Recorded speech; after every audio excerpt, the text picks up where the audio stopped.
Alright. So, magandang araw sa inyo lahat mga suki. Nandito tayo ngayon no sa Kanto Talks.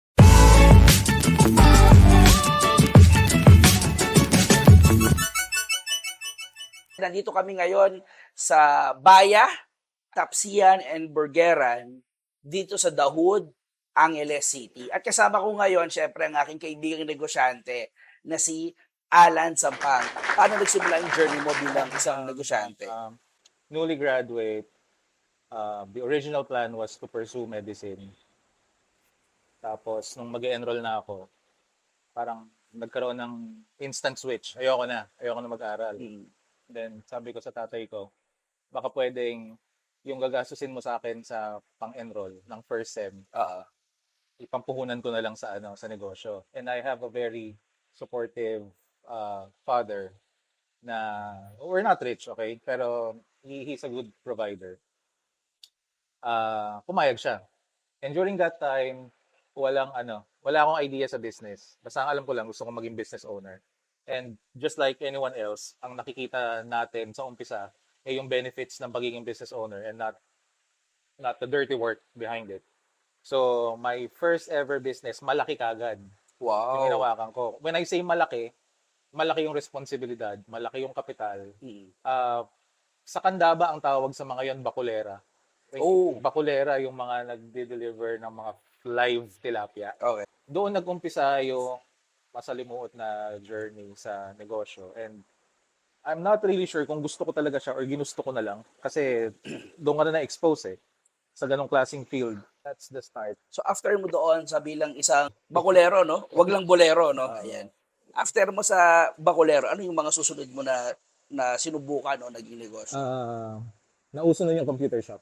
Okay. LAN shop ang tawag nila dati doon. So, Pa-extend po, ganyan, no? yun yung next. Yun, medyo nagkaroon na ako ng idea na, okay, kung maghahawak ko ng negosyo, dapat yung gusto ko. Hindi yung alam ko, gusto ko. Parang mag-uumpisa muna ako sa gusto ko. And then from there, madali na lang siguro matutunan. I was a fan of... Counter-Strike, hindi ba yan? Panahon natin. Yung mas naunang Counter-Strike. Marami pang mas nauna dun Ayoko nang banggitin. Yun yung naging motivation. Sabi ko, alam ko yung, kilala ko yung market. Pero wala pa akong idea nun na yung market product connection. Wala pa. Kumbaga, I'm just doing what I love na wala kang responsibilidad kasi binata ka. Tapos, yung binigay na kapital sa'yo, hindi mo naman talaga pinaghirapan. It was a grant from your parents. So, that's yun yung naging follow-up business after nung Then eventually, paano ka napunta dito sa Bayag, sa negosyo na Tapsian at Burgeran? Prior to this, di ba, meron pa ba? Meron pa, di ba? Meron pa. After noon,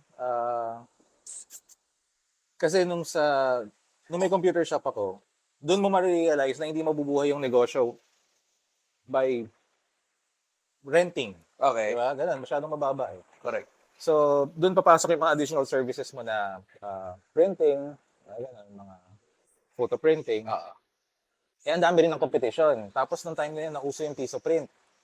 Mababa, dati, kung hindi ako nagkakamali, nag-start ng 12 pesos per page yan Correct, naabutan ko pa yun. Tapos, biglang, naging, yung colored nun, as high as 25. Yes.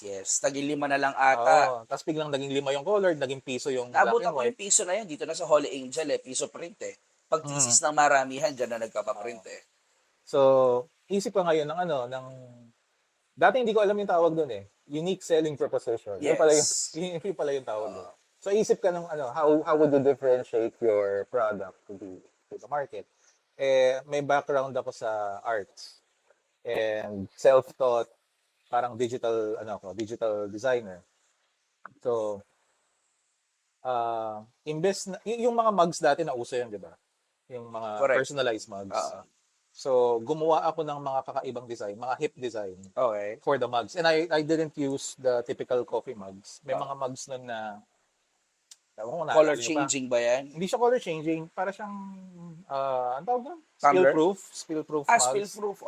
Tapos i-insertan mo ng photo paper sa loob. Correct. Ayun. So, nag-umpisa doon. So, yung journey ko sa pag-explore sa graphic design, doon siya nag-start. Again, it was not it was a hobby that fulfilled my needs. And during those times, ang need ko lang is to sustain the business. Correct. Yun lang. Actually, siguro yun yung pinaka-importante na maintindihan ng mga nagnenegosyo. Sa simula, wala na munang arte-arte eh. Ang laban sa simula, survival muna. Survival. In fact, siguro marami sa mga nagnenegosyo up until now, ang labanan survival eh. Hindi man yung, kailan kaya ako makakabili ng bagong kotse, makakabili ng bagong bahay. In fact, ang problema ngayon, pasweldo, bayad ng bills, renta, yan muna yung sinisecure, tama? You need to make sure that mag-ooperate ka pa bukas. Correct. You can still serve your customers. Correct. You know what? I've heard from one of the, wise person pagdating sa pagnanegosyo. Ang sabi niya, there's no such thing as profit. Mm. Whatever you earn is actually just an advance for the future operational resources that you will need for your business. So whatever you earn, hindi yan profit. Actually, bala mo lang yan in the future. Makes sense. Ang tanong lang dyan is, gaano katagal yung future na yon? Because there are businesses na, for example, the SM, kahit 10 or 20 years, labanan, operational income daw. Kwento lang to sa akin kasi don't quote me on this one. Pero 10 to 20 years, labanan, they have enough resources for them to survive. For the next 20 For the next 10 to 20 years, ang pandemic, ang ilang years ang impact? 1, 2 years, 3 years, bago nakapag-recover yung mga ibang negosyo. Sad to say, maraming mga negosyo hindi na naka-recover. Pero sila, 10 to 20 years, talagang kaya nilang mag-survive. Kaya nga, sabi ko, ang galing ng pagkakasabi na there's no such thing as profit. Whatever you earn from your business is just an advanced operational resources na available sa'yo for your future need. So longevity ang labanan. Kumbaga, advance lang yan. Kung next month, di mo alam kung ano ka, tatabla ka ba o kikita ka. Ano din siya kumbaga, syempre, everything is clearer in hindsight. Correct. All of us started na the soonest time, kailangan profitable ka na. Correct. Diba? I'm not sure kung ganun ka, pero ako, isa yun sa mga pagkakamali ko dati masyado pang ridiculous yung perception mo dati na kikita ka na kagad in the first month kasi alam mo na maganda yung product mo. Pero in reality, walang ganun. Correct, wala. Alam mo, isa sa mga misconception, speaking of misconception yung pag-uusapan natin, palagi kasi ang mindset ng mga nagsisimulang mga negosyante, pagkabukas, kailan ako kikita? Or kikita ba yan? In reality, okay, based on my experience and I hope sa iyo rin, we are aligned. Ang totoong labanan sa pagsisimula, hindi naman talaga kung kailan ka kikita. Ang unang binabantayan ko, especially ako, kailan ang repeat order ng customer ko. Kasi hanggat wala akong repeat order, sa industriya ko, kasi kung kung Memorial Park yan, ang repeat order mo, hindi na pwedeng umulit, no? Kasi isa-isa lang yun, Pamilya yung susunod o iba. Pero kung kunyari pagkain, hanggat walang repeat order, hindi ka successful. And in reality, the profit will come from the repeat orders that you will get. Kasi yung isa-isa lang yan, ang taas ng cost of acquisition And pag naubos na yung mga bagong customer, wala na. Diba? Ikaw, anong tingin mo from your end naman? Again, ngayon lang naging malinaw sa akin yung ganun when I entered the food business. Kasi galing ako sa how would I put it ba? Yes, I'm doing prints and graphic design, pero ang real service kasi doon is yung design services. Correct. And sa design services, madalas one time, big time. So, hindi mo iisipin na papadesign ba ulito, magiging iba ng services mo. Kasi per contract yun Correct. So, from there, nabaon ko yung mindset na yon nung pumasok na ako sa retail. So, I have a wrong concept, misconception na kailangan makabenta ka ng marami. Correct. Sa maraming tao. Correct. And then sooner marirealize mo it's so expensive to acquire new customers. Correct. And it's more cheaper to sell to the existing ones. The existing customers. Or mas cheap pa na make that customer loyal. Correct. So, ganun. So, yun ba? Nasagot ko ba yung Tama naman. No? Ngayon, nasabi mo yan, brother, kasi nung nagsisimula ka, sabi mo, yun yung mindset mo.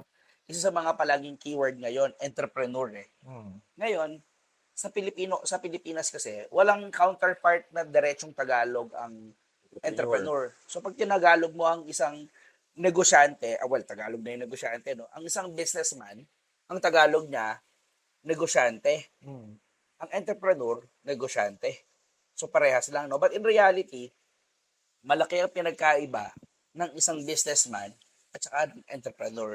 Ikaw, in your own words, siguro, tingin mo, anong pinakamalaking difference na lang nila? Hanggang ngayon hindi ko ma-articulate yung difference niyan eh. Kasi unang-una, merong misrepresentation sa atin ng mga entrepreneurs. Nung nag-aaral tayo, when you say entrepreneurship, is simply nagtitinda ka ng kung ano-ano. Correct. Diba? Kasi Sari-sari store. entrepreneurship class eh. Oh, entrepreneurship. Tapos, yun. Siguro, pwede kong sabihin na entrepreneur ka if you have this certain vision na i-materialize mo in a form of business. Tama, no? That's my own, that's my own take. Lagi kasing yan eh, laging fulfillment of a certain need, Correct. adding value. Correct. Ganun lang siya. So, kung ganun ang mindset mo, you have the makings of an entrepreneur. And most of the time, kung entrepreneurial lang ang character mo, you tend to be a jack of all trades. Yes. Di ba? At the beginning. And then as you grow, dun mo malalaman na, okay, I just need to focus on one thing. Correct. Compared to business, when you say business, masyado kasi siyang, para sa akin, masyado siyang Formal? Oo, saka structurized, and parang nag-uumpisa kagad siya na Malaking puhunan, maporma agad. Saka naka-ano kagad, naka-dedicate na yung mga roles sa maraming tao compared sa isang entrepreneur na parang ikaw yung bootstrap, diba? Bootstrap entrepreneurship. Ikaw yung mag-uumpisa at some point ikaw yung gagawa lahat. Tapos eventually, saka mo na lang talaga dine-delegate sa mga hina-hire mo yung Correct. yung mga task mo. So, again, if wala akong clear definition on how, I know the difference, pero I just can't articulate it clear. Ewan ko, ikaw, ano mo doon? Anong take mo doon? Ako para sa akin kasi, yung entrepreneur na yan, naging hot keyword na lang yan. Siguro, the past decade? Kasi before, parang, I wanna be a businessman. Pero, I wanna be an entrepreneur. Parang hindi masyadong siyang keyword pa for the past few decades kasi hindi pa masyadong sikat dito sa Pilipinas. But it's been there for the longest time. Sige, by definition, ang entrepreneur is someone who owns a business, who starts a business, who is taking a risk. Ibig sabihin, ito yung mga tao na hindi sigurado yung pagkakakitaan. By definition lang pero I will take that risk because I believe in the pursuit of that, whatever man yon. Meron siyang binibenta, ginagawa, or gustong ibenta na serbisyo. Yun ang entrepreneur, by definition. Ang isa namang negosyante or businessman, sa malalim na Tagalog, they call it mangangalakal or komersyante. Trader. Okay. And, by definition, it's already a businessman. Anong ginagawa nila? Buy, sell. Buy low, sell high. Hindi mataas ang risk ko kasi alam ko may bibili niyan. So, for example, bibili na namomorkero. So, bibili ng karne, bibenta sa palengke. Walang added value kasi ang ginawa niya lang, ni-retail niya lang. So, siguro in your case, doon sa pag-negosyo mo bilang bakulero, tama, no? Bibili ka ng isda, ibebenta mo siya as isda. Pero pag binenta mo siya as canned fish or tinapa, kasi yung added value na naging mas mahal na siya eh. So, that's entrepreneurship kasi that involves a greater risk eh. Ano tingin mo? Hindi, siya? Tama siya. It makes sense. And while you're explaining it, parang nare-realize ko, ba't hindi na lang ako nag-businessman? Bakit? Parang hindi naman mas madali. Of course, walang madali doon. Pero I mean, yung mental load, di ba? Yung mental load, yung burden, yung pressure ng pagiging entrepreneur kasi is not for everyone. Correct. It's not really for everyone. Pero nabanggit mo yan, no? Ako kasi, I don't know if it's a blessing or what. I graduated, with a business course. Pero ito yung natutunan ko. Maraming mga successful businessman, hindi nga sila business course eh. Mm. Kasi ang problema, pag graduate ka ng business course, you think like a businessman. Mm. Ang orientation sa isang businessman, proseso, profit, Oo. structure. Ang totoo, hindi naman dapat ganon. In fact, mas magaling pa nga kung creativity, Mm. solving people's problem. Kaya marami sa Silicon Valley or mga malalaking negosyante, mga engineer sila eh. Because once they identified a problem and they were able to solve it, pwede nilang ibenta yung solusyon na yun. And that's Tama. entrepreneurship. Ay, iniisip ko, sabi ko, if I will remake or, I will change something na background ko, hindi business course ang kukunin ko. I will take up psychology. Because the more that I understand my consumers, the more that I will be able to influence them. Oo. Or anything related sa siguro, social sciences. Social science, Okay. no? Huwag lang araling panlipunan, no? Yung mga course sa sa UP Baguio. Mga courses sa UP. UP Oo, Baguio ka, no? di ba? Hindi, UP Clark ako Okay. Sa UP Baguio, ang alam ko dyan, ComSci. Hmm. Tsaka ba yung mga social, si Jonas, ano nga ang course dito? Economics nga yun eh. Economics. Si Jonas, Jonas, kung nanonood ka ngayon, kaya kung saan ka man, dyan ka na lang. Ha? Hindi, brother. So anyway, so nabanggit ko nga, no, if I will redo something, no, maybe siguro isang titingnan ko is, siguro I will choose another course.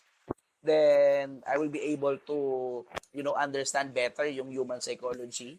And then maybe take, lang siguro certificates or mga crash course to understand more about business. Kasi along the way Kasi ang pangit kasi bro sa pagkuha ng business course. Someone will teach you about business, pero they themselves, hindi negosyante. Sila negosyante.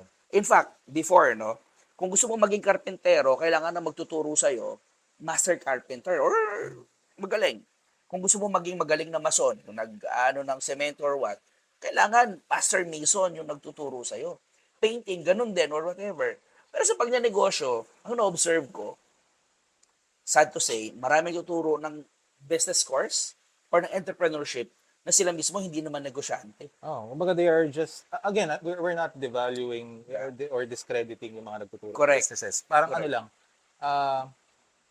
they were trained to teach pero not to apply their teaching. Parang gano'n. Oo. Ako, ang take ko doon is, yes, tama yung sinabi naman niya, not to, not to discredit yun, no, yung value, no. But for me, as a businessman, I learned so much, not what I learned from the inside of the classroom, but most of what I learned that I applied in is actually what I learned from the outside. For example, negotiation.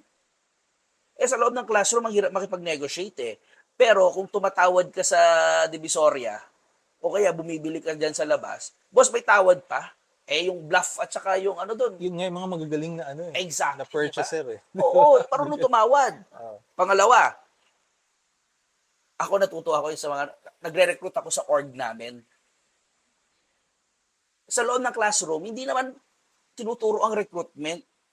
Pero sa labas, tinuturuan kami, ng training namin, how to recruit. Ngayon kasi pag nag-recruit ka, imagine mo yung tao maniniwala sa'yo, nasasama sa'yo, tapos they will commit to your cause because they believe in you.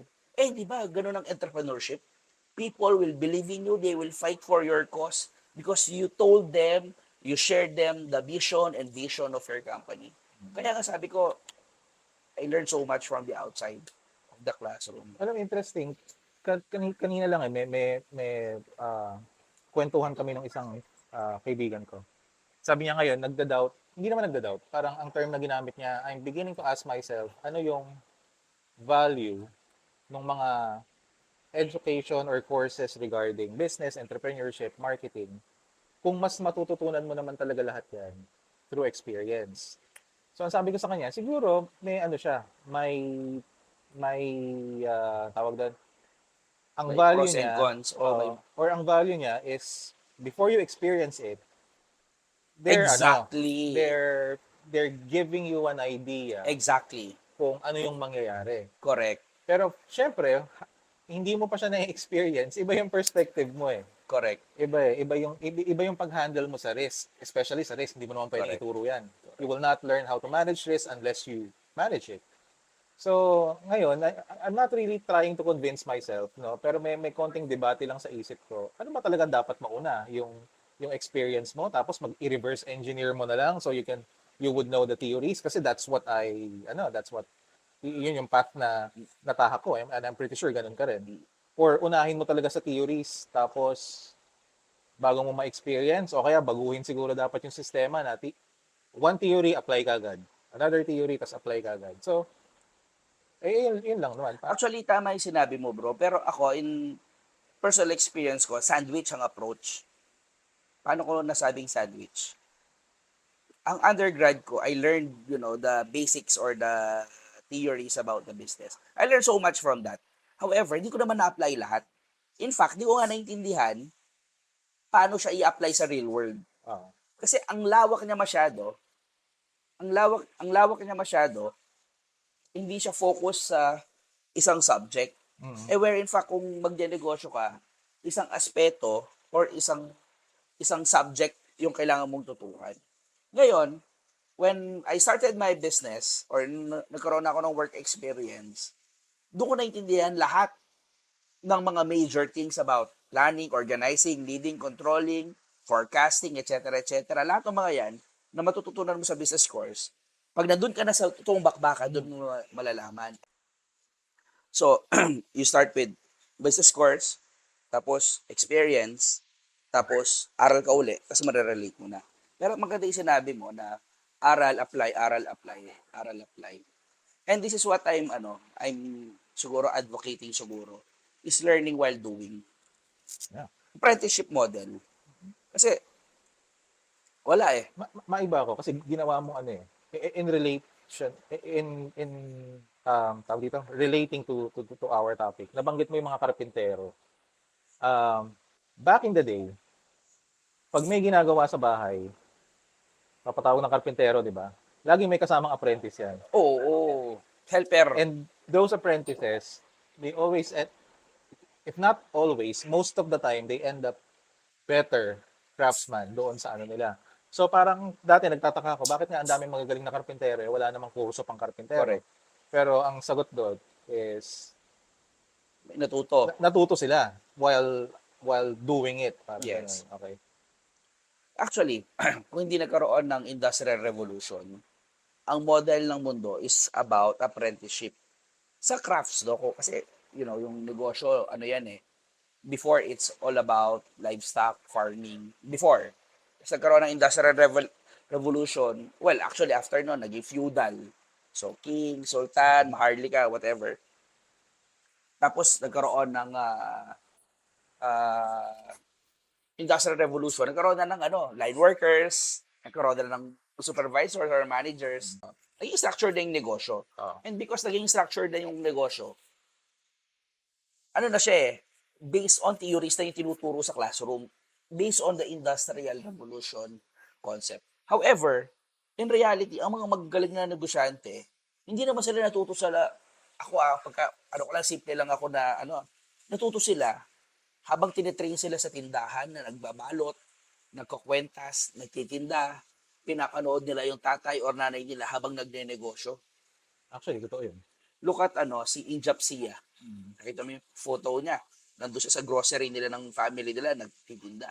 Then eventually, naging raketista yan. Alam mo ba yung sa Globe? Yung promo about sa kotse? Sa rumakit nun.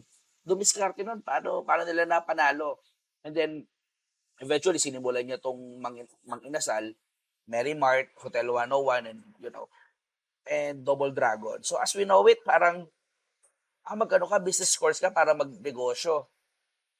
Diba? I remember, mula nung bata ako napafascinate na ako sa kanila eh. Kasi we grew up in a community, all of us grew up in a community na it's either may hardware, may bookstore, or pag pumunta ka ng Divisoria, kasi yung mga unusual stuff na kailangan mong bilhin Correct. doon, you will always see a young Chinese boy or girl na nasa kaha.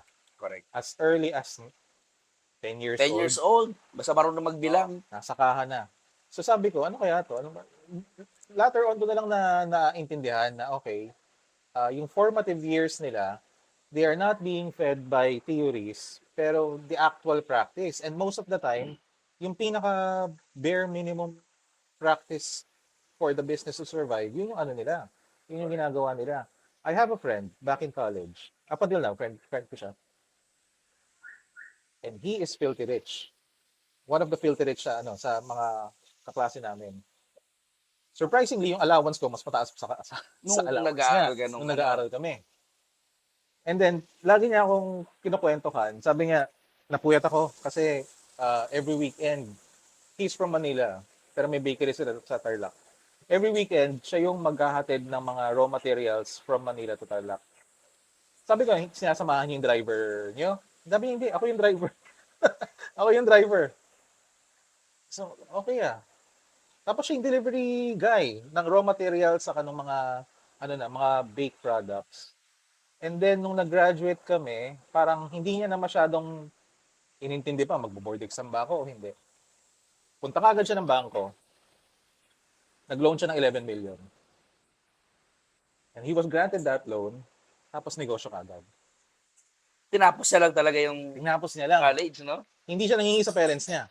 Naging co-guarantor lang siguro yung mga parents. Then, tsaka siguro nakapag-build na siya ng ano niya eh. Oo, ibig sabihin, yung discipline ng business na ingrained na sa kanila ano niya. mula bata, na hindi na sila takot na pag tinanong mo siya, ang hirap naman ng ginagawa mo, paano mo ginawa yung paano mo nabuksan yung negosyo mo na to?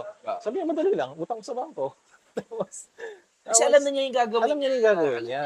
Oo, iba talaga yung, the reason why iba yung mentalidad nila because they grew up in a different culture. Not really in a different time, not in a different country, pero in a different environment. Correct. Saka kung ano yung, iba-iba yung mga pinapagawa sa kanila. Correct. Ayun. Now, brother, nabanggit mo yan, no? Ang magandang topic yan. Parang, pag-usapan natin kanina, parang if you will rewrite something in the past, no? But, ngayon, if you will do something naman, you will start doing something or, as a businessman, na, pag nagnegosyo ko, ito yung gagawin ko. Or magsisimula ako uli. Or maybe, moving forward, ano yung gusto mong parang i-share ba? Na when you will start something, what specific next step you will do when you will start a business? Ito simple lang to Sobrang simple lang. Pero sabi ko nga, hindi mo talaga marirealize unless nakailang pagkakamali ka na. Mag-iipon muna ako ng customers. Okay? Ipunin ko muna na talaga yung customers. Correct. Of course, may product ka, may service ka, may ganun ka eh. Pero before I even think about a service or a product, I will first study the customers who will buy from you. Correct. So, gagawin ko talagang, dati kasi parang, okay, may product ako, hanapan ko ng customer kung sino. Correct. I will look at the demographics and then look for a common need. And then something that I can innovate and then offer it to them. Or as simple as offering it as it is without reinventing anything. Correct. So, yun lang.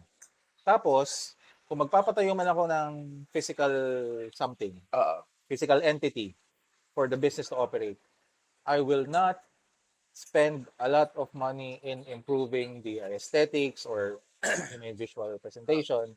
I will spend money acquiring customers. Dadamihan ko na yung customers ko sa umpisa kasi yung retainer natin, yung retention ng customer, hindi naman talaga mataas yan eh. Correct. So the strategy is, my strategy for my next business is to connect to as many people as I can, and then from there, doon ko mabibuild yung brand ko at malalaman ko kung sino yung customers na magre-resonate sa akin or yung tatangkilik sa akin. That's the plan. Kasi yun yung hindi ko nagawa dati. Alam mo, nabanggit mo yan. Kahapon ay 2 days ago, nasa Manila ako. I was pondering, babiyahe kasi ako, brother, sa bus. Tapos nag-iisip ako ganyan. Alam mo, when starting a business, hindi mo naman kailangan you don't need to sell to everyone. You need to sell to a select few. When you say few, just enough for your business to survive. And that, maybe few hundreds, 500, 800 customers siguro, depende sa type of business. Tapos sila lang yung bubuhay sa'yo, uulit-ulit lang. And from there, kaya na niyang i-sustain yung negosyo mo in the next 365 days. For example, ito, kainan. Ang isang average, for example, na mag-walk-in na customers dito, kunwari 100. Siyempre, kumain ng 100, kinabukasan, hindi na naman sila kakain eh. So, most likely, kung ang frequency ng pagkain sa ganitong lugar is, once a month, for example lang. So, I need 100 times 30 days, so 3,000 customers. Kunyari lang. Dahil pag meron akong 3,000 customers, kahit once a month lang silang kumain, meron akong 100 customers a day. Makes sense. Yeah, makes So, sense. ang tatrabahuin ko lang, meron akong 3,000 customers. Yeah. So ngayon, tanong ko lang dyan, sa 1,000, yung 100 na yan, realistic ba? Masyadong marami. Compute ako ng break-even ko. Kailangan ko lang, para maging break-even, tabla lang. 10 customer na umu-order ng at least 200 pesos. Kunyari lang 200 pesos worth 2,000. Tapos ganyan mairaraos ko na. So 20 customers times 30 days. So that's 600 customers, tama? So what I will do is focus on, acquiring or retaining 600 loyal customers no matter what. Then the rest are just noise. Ang maganda yung 600 na yun, brother, they will talk about your business to everyone. And pwedeng doon na magkakaroon na ng ripple effect na yung 600, darami. And kaya nga nagkakaroon ng ibang branches eh. But, Maganda yun eh. Kasi at the onset, alam mo na dapat yung target mo. Kung, alam mo. correct. So, siguro one of my mistakes before, ginagawa ko yan, pero hindi ko siya ginagawa through actual selling. Parang Conceptual. So, pag nagawa mo na siya, you were able to narrow down your market na nasa utak mo lang, hindi mo pa naman na-apply talaga. Pag in-apply mo siya ngayon, then you will realize na mas maliit pa pala talaga doon yung tinatamaan mo. So, my mistake was, halimbawa, kung mag-iipon ako ng, kung gusto ko ng 3,000 customers, ang ginawa ko, on paper pa lang, niliitan ko na sila. Instead of me planning to communicate my brand to, let's say, 5,000 or 10,000, tapos from there, doon mo lang makikita na nalagas yung iba. Pero ang punto ko doon, parang kung magbibenta ka sa 10,000, tapos ang natira na lang is 3,000, at least yung 10,000, bumili na.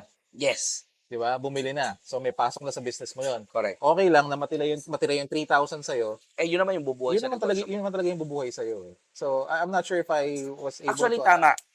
Ako, ito naman yung experience ko. Meron akong pinala bagong isang direction ngayon sa team namin. We launched a salesman model. Kasi before, ang negosyo namin, kaya nakakabenta kami, online distributors, o dealers, resellers. No? So, it's a different business line. However, ngayon nag-launch ako ng salesman. Ang salesman, ang diskarte ko sa kanya, very simple. I want you to build a customer list ng 50 repeat buying customers. Basta meron kang 50 customers na umu-order ng 10 packs per week. Kota ka na sa akin. Kumbaga, may incentive ka na. Ngayon, nakaka 2 months na yung ahente ko. So, out of 50 na target, naka 16 repeat buying customer. Nakakabenta siya.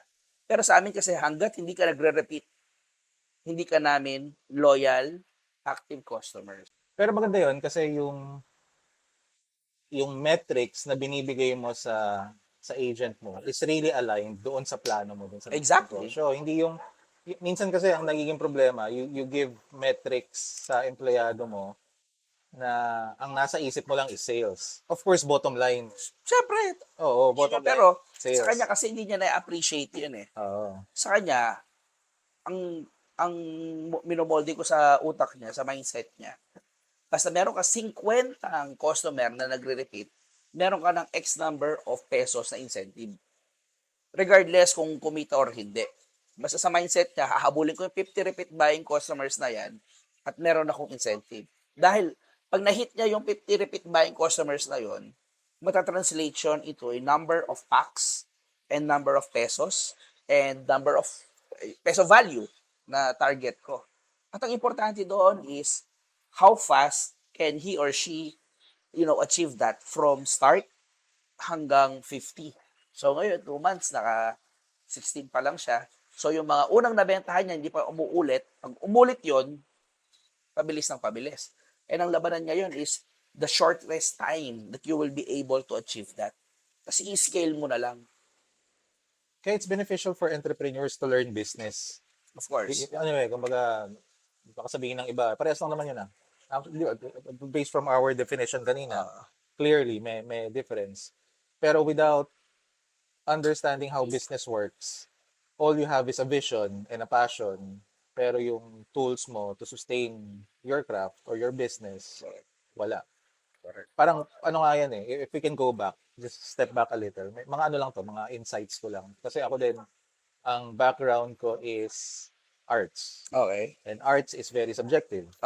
It doesn't matter if I don't please you or not, as long as I please myself, Or na-express ko na-express yung ko. ano ko. Ganun yun. And then I switched to design. Ang hirap. Hindi, possible, of course. Possible siya. And I was able to fully switch to design. Pero hanggat hindi mo bibitawan yung notion na self-service, you will not understand the structure of design. Kasi design naman is making things work.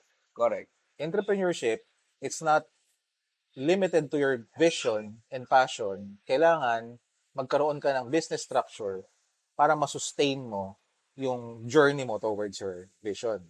Does that make sense? Yes.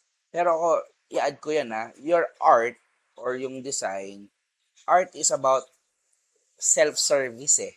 'Di ba? You're expressing yourself. No. Again, we're not discrediting. Ay, hindi. Ano yun? Ano naman yun? Of course, syempre, yung mga artists That's natin. an objective, That's an objective. Ano lang. Pero tinitignan ko lang siya from the perspective kasi ang isang negosyo, para lang siya mag-survive, kailangan niyang maging customer service focused. Kasi unless you satisfy the need or yung problema ng customer by solving them with your product or service, doon ka lang kikita.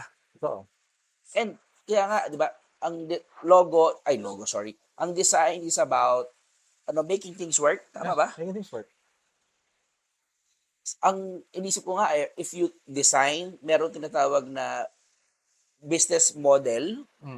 So, ang business model naman is how things will work that will eventually generate profit. So, parang yun yung parang longer version niya. Yes. Automated. From customer need to paano mo yung fulfillment, paano mo yung processing, and ultimately, paano ka kikita. That's the business model, how it works eh. Now, balik lang tayo as we siguro i-wrap up lang natin to. If meron kang siguro gustong i-share sa mga nanonood sa atin ngayon, na siguro parang one-liner or parang unpopular opinion na gusto mong iwanan sa kanila. Nagbabago yan eh. Nagbabago. Ang dami kong ganyan, bro eh. Nagbabago yan. Oo.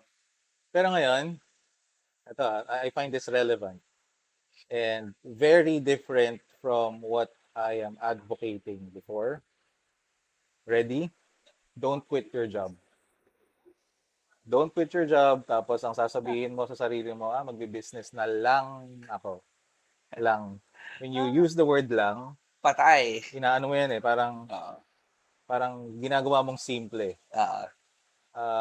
Actually, hindi ko lang naman sinabi to. Sinabihan ko na rin dati yung, may ano ko dati, may, in a way, apprentice sa Ware Kapampangan. Sabi ko sa kanya, as long as you're earning, wag mong papasukin ang business. As long as hindi ka napapagod sa trabaho mo, kontento ka dyan, wag mong papasukin ang business. Kasi pag pinasok mo yan, and ang plano mo is totally iwanan yung trabaho mo, doon na sasaya yung buhay. I mean, I could be wrong, okay? Pero if you ask me now, for people who are planning to start their own business, Of course, it's ano naman eh, it depends on your motivation and your Appetite. Risk your appetite. risk appetite. Pero kung ang reason mo is because you find it more secure, kung magkakaroon ka na lang, or if you're going to open and run your own business, I don't think so. Alam mo, nasabi For the mo sake yan. of security, kung yun Correct. lang ang reason mo. Okay, so don't. Alam mo, nasabi mo yan. Marami sabi nila, pag negosyo ka, ano ka na lang, relax-relax ka na lang, ano ka na lang, utos-utos ka na lang.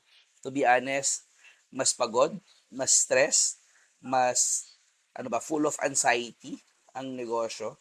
So, yes, ako I would also encourage other people if they have a stable job. Tapos, kahit hindi naman kailangan masaya eh. Ang importante, hindi ka namamatay dyan.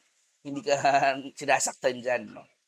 And you can do business on the side, Hmm, okay yan. okay yan.